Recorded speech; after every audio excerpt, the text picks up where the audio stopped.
Je m'appelle Sarah Wolf, je travaille à la LPO PACA, je suis responsable territoriale pour le département des Alpes-Maritimes. Alors aujourd'hui, on est invité par FNE pour une conférence et des tables rondes sur la protection des océans. Alors la LPO intervient sur plusieurs sujets liés aux océans. On travaille notamment sur tout ce qui est capture accidentelle des oiseaux marins par les engins de pêche, parce qu'il faut savoir que c'est la première cause de mortalité des oiseaux marins.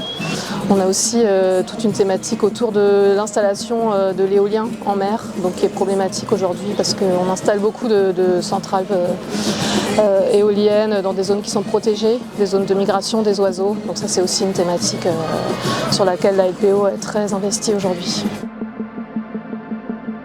Je suis Nathalie Cohn, je suis pilote du réseau mer à FNE PACA, FNE à France Nature Environnement Provence-Alpes-Côte d'Azur.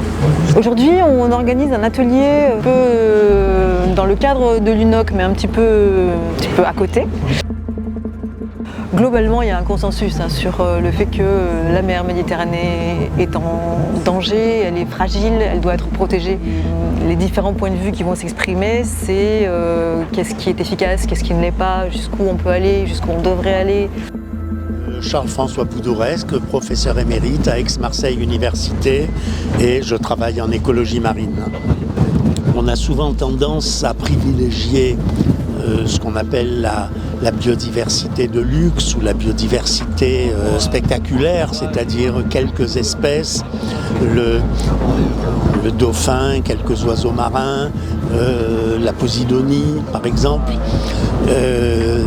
et considérer qu'il suffit de protéger ces espèces pour que tout aille bien. En fait, le monde marin, comme le monde terrestre d'ailleurs, il fonctionne grâce à la diversité des espèces, de toutes les espèces, depuis les bactéries jusqu'aux baleines.